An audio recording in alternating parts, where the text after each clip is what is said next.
Hello student, 29 फरवरी को विज्ञान का पेपर है। बहुत ही कम टाइम बचा है, कुछ ही घंटे रह चुके हैं एग्जाम के, तो इसलिए मैं लेके आया हूँ बहुत ही important question, most important question, जो कि 20 नंबर का एमसीक्यू क्वेश्चन, 50 नंबर का लॉन्ग क्वेश्चन, आपके 70 नंबर पर क्वेश्चन बनने वाले हैं। 70 में 70 नंबर लेके आ सकते हो। ये क्वेश्चन बहुत ही इंपॉर्टेंट है। अगर कुछ भी नहीं पढ़े साल भर तो ये क्वेश्चन जरूर पढ़ के लेना। आपके 20 नंबर एमसीक्यू यहाँ पे क्लियर होने वाले। बहुत ही लास्ट टाइम में क्वेश्चन बना के लेके आया हूँ। पूरे किताब से एक क्वेश्चन है, इसको क्वेश्चन को बिल्कुल छोड़ना नहीं है। यही से क्वेश्चन आपके बोर्ड एग्जाम में आने वाले हैं। ये क्वेश्चन जो है हर साल ये बोर्ड एग्जाम में आपके पूछे जाते हैं। यहाँ पर पहला क्वेश्चन यहाँ पर देखते हो, टोटल 20 क्वेश्चन यहाँ बताने वाला हूँ। पहला क्वेश्चन यहाँ पर ये है, निम्नलिखित में से एल्कीन क्या है। देखो यार, केमिस्ट्री क्वेश्चन है, एल्कीन बताना है यहाँ पर। देखो एल्कीन क्या होता है, देखो एल्केन एल्कीन अल्काइन होता है, ठीक है। एल्कीन में होता है डबल बॉन्ड होना चाहिए। अब तुम इसमें देखो डबल बॉन्ड कहाँ पर है। मैं यहाँ पर जल्दी जल्दी बता रहा हूँ, आपका टाइम बहुत कम बचा है तो टाइम वेस्ट नहीं करना चाहता हूँ। और यहाँ पर देखो फोर्थ ऑप्शन है, यहाँ पर एल्कीन पूछा जा रहा है। देखो ये तो ट्रिपल बॉन्ड, ये अल्काइन होता है, ये नहीं लगाना, ये कट हो गया। और इसके बाद देखो ये डबल बॉन्ड यहाँ पर है, तो इसका ये सेकंड ऑप्शन बिल्कुल करेक्ट हो गया। यहाँ पर ये वाला करेक्ट हो गया, ठीक है। आपको ये टिक करके चले जाना है, एल्कीन पूछ ले तो। और इसी तरीके एक और क्वेश्चन यहाँ पर, ये दूसरा क्वेश्चन है कि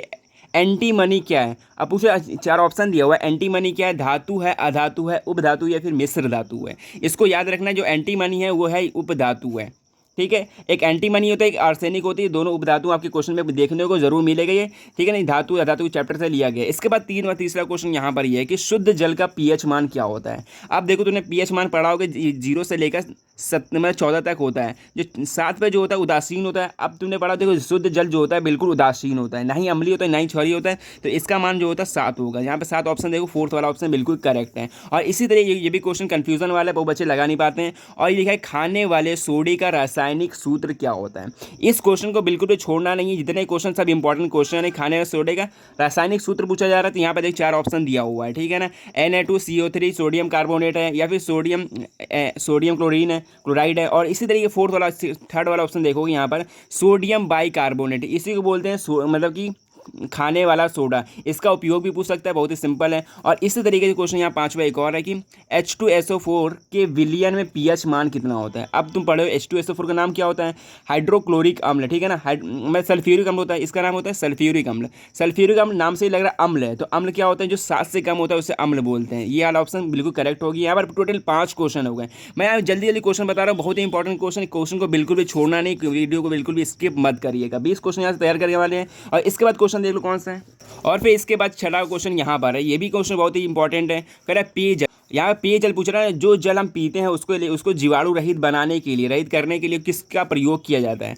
पेयजल को जीवाणु रहित किसका प्रयोग किया जाता है। यहाँ पर 4 ऑप्शन दिया हुआ है। नमक का किया जाता है, या फिर सोडियम क्लोराइड का, मतलब कैल्शियम क्लोराइड का, या फिर सोडियम ऑक्सीजन क्लोराइड। ये नहीं हो सकता। देखो यहाँ फिटकरी है, फिटकरी भी गलत ऑप्शन है। ये बिल्कुल करेक्ट होगा सोडियम। ये होता है ब्लीचिंग पाउडर भी इसे बोलते हैं, ठीक है।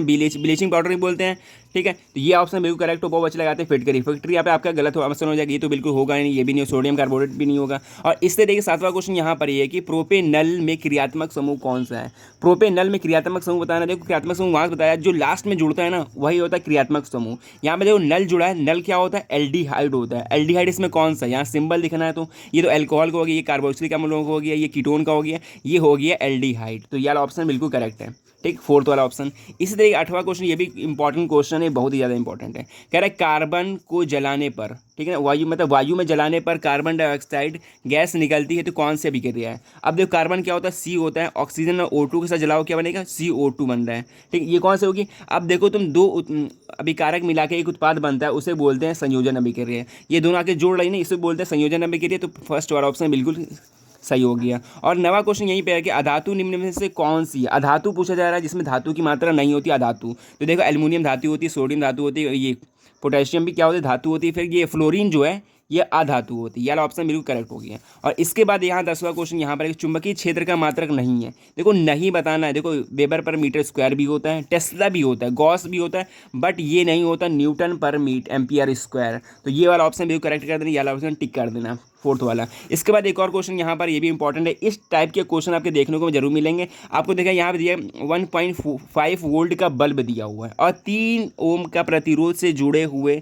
तो धारा का मान बताना। यहाँ पर देखो वोल्ट दिया है, वी का मान दिया हुआ है, कितना है 1.5 दिया हुआ है, और आर का मान दिया, मतलब आर मतलब होता है प्रतिरोध, 3 ओम दिया हुआ है, ठीक। और आई का मान निकालना है। इसके लिए फॉर्मूला होता है, किसका फॉर्मूला, कौन सा, ये ओम का नियम वाला फॉर्मूला। तो आई बराबर होता क्या होता है, वी अपॉन में आर। तो वी रख दो, ऊपर कितना है 1.5 अपॉन में आ गया 3, तो काटेगा 1.2 आया, इसको काटोगे 0.5 आया। तो 0.5 यहाँ पे ऑप्शन कौन सा है यहाँ पर, ये हो गया थर्ड सेकंड वाला क्वेश्चन सही हो गया। इस तरीके से यहाँ पर पूरे 11 क्वेश्चन हो गए। इस टाइप के क्वेश्चन आपके देखने को जरूर मिले, न्यूमेरिकल टाइप के फिजिक्स का क्वेश्चन है। और अब इसके बाद देखो 12वां क्वेश्चन यहाँ पर ये है, और फिर 12वां क्वेश्चन यहाँ पर ये है कि सदैव सीधा प्रतिबिंब किसमें बनता है। सदैव सीधा बताना है किसमें बनता है। यहाँ पर देखो उत्तल दर्पण दिया हो, इसमें तो उत्तल बनता है यहाँ पर, और यहाँ अवतल भी दिया, अवतल में नहीं बनता है, यहाँ पर उल्टा बन सकता है। और देखो समतल दर्पण जो होता है इसमें देखो क्या बनता है, इसमें भी सीधा बनता है, इसमें भी सीधा बनता है। तो यहाँ पर डी वाला ऑप्शन देखो ना, यहाँ पे समतल भी है और उत्तल भी है, तो ये वाला ऑप्शन बिल्कुल करेक्ट हो गया। सदैव सीधा मतलब वस्तु से कितनी भी दूरी पर हो या कितनी पास में हो तो ये हमेशा सीधा प्रतिबिंब बनाता है। समतल हो गया या फिर उत्तल हो गया। और इसी तरीके यहाँ पे एक और क्वेश्चन है, यहाँ पे बायोलॉजी क्वेश्चन यहाँ पर कि डीएनए पाया जाता है, डीएनए कहाँ पाया जाता है ये बताना। ऊतक में पाया जाता है या फिर रंध्र में पाया जाता है या फिर कोशिका द्रव्य में या फिर ये केंद्रक में या फिर कोशिका द्रव्य में।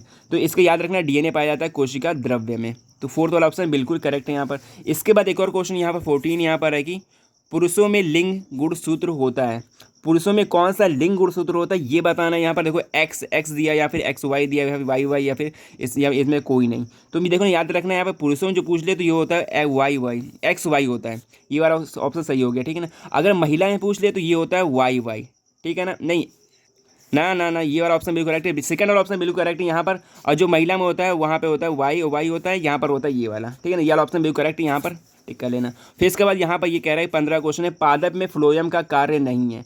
पादप में फ्लोएम कार्य ये हटा दो यहाँ से।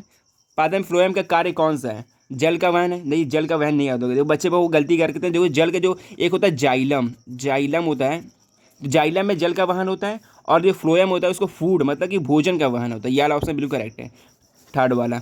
इसी तरह एक और क्वेश्चन 16 क्वेश्चन यहाँ पर है कि अनुवंशिक विज्ञान के जनक कौन है। अनुवंशिक विज्ञान के जनक बताना है यहाँ पर। देखो यहाँ पर दिया मूलर दिया, वॉटसन दिया हुआ है, यहाँ पर डार्विन दिया हुआ है या फिर ग्रेगर जॉन मेंडल। ये तो सबको पता है, अनुवंशिक विज्ञान के जनक थे ग्रेगर जॉन मेंडल।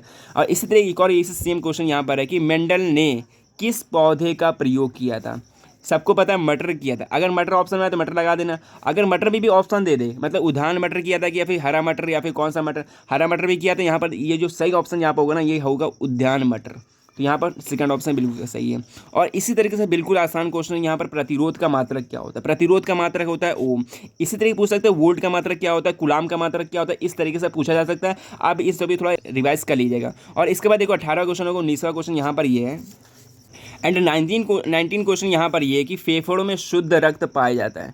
फेफड़ों में शुद्ध रक्त कहाँ पाया जाता है ये बताना है। यहाँ पे बायालिन दिया हुआ है, दायालिन दिया या फिर नीलय में या फिर बाय नीलय में। वो बच्चे लगाते हैं बाय नीलय में, ये गलत हो गया। यहाँ पर बाय अलिंद में पाया जाता है। जो फेफड़ों में शुद्ध रक्त कहाँ से आता है वो आता है, यहाँ पे हो सकता है आता है, ये तो ये हो गया बायालिन में। और इसी तरह 20वां क्वेश्चन यहाँ पर है कि निषेचन के बाद पुष्प का कौन सा भाग जो होता है फल में बदल जाता है। निषेचन के बाद जो मतलब जो पुष्प क्या होता है, जो फूल होता है, फूल का कौन सा भाग बदल जाता है फल में, तो ये होता है अंडाशय। याद रखना, वो बच्चे लगाते हैं जीवांड कुछ भी लगा देते हैं, मतलब वर्तिका लगा देते हैं। इसके बाद देखो यहाँ 20 क्वेश्चन मैंने यहाँ बताए जो कि बहुत ही इंपॉर्टेंट है, इसको बिल्कुल रट लेना है, बिल्कुल ये टेस्ट के रूप में था। ये बहुत ही सिंपल क्वेश्चन थे और बहुत ही ये इंपॉर्टेंट भी थे। ये क्वेश्चन आपको कल देखने को जरूर मिलेगा, ठीक है। इसके बाद देखो यहाँ पर ये दीर्घ क्वेश्चन बता रहा हूँ, इन टॉपिक पर एक बार रिवीजन जरूर कर लीजिएगा। UPSC नाम आपका आ सकता है, ठीक है ना यहाँ पर। और इसके बाद निकट दृष्टि दोष, दूरदृष्टि दोष, ये जरूर आ सकता है आपके बोर्ड एग्जाम में। तो यह ऑप्शन या एक बार रिवाइज जरूर कर लीजिएगा। इसका निवारण भी आ सकता है, या फिर हृदय का सचित्र वर्णन कीजिए, ये भी बहुत इंपॉर्टेंट क्वेश्चन है, ये भी आ सकता है। इसके बाद देखो एक और प्रतिरोधों का संयोजन, ये जरूर पूछा जाएगा, क्योंकि देखो यहाँ अब जनित्र वाला और मोटर वाला हट चुका, तो ये जरूर आएगा। संयोजन वाला समांतर क्रम या फिर श्रेणी क्रम आएगा। या फिर मेंडल का प्रयोग आ सकता है, मेंडल का प्रयोग किस पे मतलब किस तरीके से किया तो उन्होंने याद आ सकता है। या फिर फ्लेमिंग के दाएं हाथ का नियम बाएं हाथ का नियम। इस तरीके से इस टॉपिक थोड़ा रिवीजन कर लेना। और ये क्वेश्चन भी आपको जरूर याद कर लेना कि यहाँ 20 क्वेश्चन MCQ पूछा है, 50 का क्वेश्चन तो यहाँ पर इस तरीके पूछा जाते हैं। इस क्वेश्चन बना के लिखा जा सकता है, पर इसको लिखा नहीं जा सकता, इसको बिल्कुल तुक्का सही से मारना होता है। तो मिलते हैं नेक्स्ट वीडियो में, इस क्वेश्चन अच्छे तैयार कर लीजिएगा, ठीक है ना। तो मिलते हैं नेक्स्ट वीडियो में, और बेस्ट ऑफ लक, कल अच्छे से बिल एग्जाम दे के आइए, ठीक है ना। अगर चैनल पर नए हैं तो चैनल को सब्सक्राइब जरूर कर लीजिएगा। सो बाय।